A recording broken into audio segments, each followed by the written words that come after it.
ہم نے دہشت گردی پر تو بہت بات کر لی، آئیے آج بات کرتے ہیں کچھ آلو گردی پر۔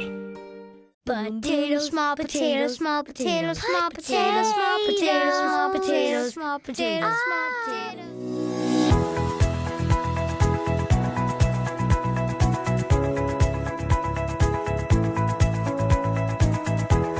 سبزیوں میں آلو کو وہی مقام حاصل ہے جو بیوٹی کریمز میں فیئر اینڈ لولی کو، کرنسی میں ڈالر کو، جنگی جہازوں میں F-16 طیاروں کو، فحاشی میں سنی لیون کو، جمہوریت میں پیپل پارٹی کو، مشروب میں چائے کو، موسیقی میں استاد نصرت فتح کو، اور اگر اتنی مثالوں کے بعد بھی آپ آلو کے مقام کو نہیں سمجھے تو آپ بھی ان 45% بچوں میں شامل ہیں جن کی ذہنی نشو و نما ٹھیک طرح نہیں ہوتی۔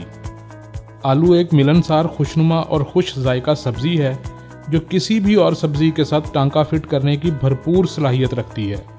آلو پالک، آلو بیگن، آلو گوبھی، آلو کدو، آلو ٹینڈے وغیرہ وغیرہ۔ یہ تو ہم جن سبزیوں کی بات ہے، آلو میں تو مخالف صنف یعنی گوشت، قیمہ اور پلاؤ وغیرہ کے ساتھ ملاپ کی بھی خوبی بدرجہ اتم پائی جاتی ہے۔ مذکورہ تمام ڈشز میں عموماً ذائقہ صرف اور صرف آلو کا ہی ہوتا ہے، باقی سبزیاں صرف تکلف کے طور پر ہی استعمال ہوتی ہیں۔ آلو کو پکانے میں خواتین کو زیادہ محنت درکار نہیں ہوتی۔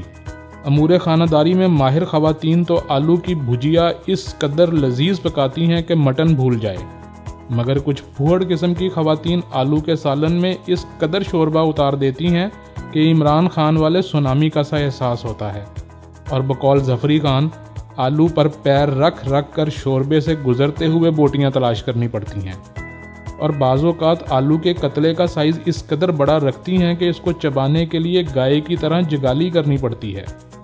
ماڈرن خواتین اور لڑکیاں آلو کو باریک کاٹ کر چپس بنا لیتی ہیں اور فیشن کے طور پر اسے فرینچ فرائز کا نام دیتی ہیں۔ ہم جیسا بیچارہ سیدھا آدمی فرینچ فرائز کو فرینچ کس جیسی کوئی ملتی جلتی چیز ہی سمجھ رہا ہوتا ہے۔ یہاں آلو کے پراٹھے کا اگر ذکر نہ کیا جائے تو یہ زیادتی ہوگی۔ آلو کے پراٹھے کی خوشبو کے 3 مراحل ہوتے ہیں۔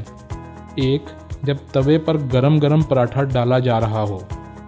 دوسرا، جب پیک کیے ہوئے پراٹھے کو کھولا جائے۔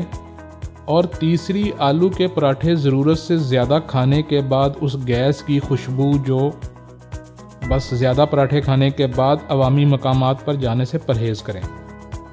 اکثر و بیشتر اسٹریٹ فوڈ اور فاسٹ فوڈز میں آلو کو وہی اہمیت حاصل ہے جو ایک جسم کے لیے روح کو۔ آپ کو ہر جگہ آلو ہی آلو نظر آئے گا۔ سموسے، پکوڑے، آلو چاٹ، گول گپے، دہی بھلے وغیرہ آلو کے بنا ادھورے ہیں۔ پاکستانی قوم کو آلو سے خصوصی روحانی عقیدت بھی ہے۔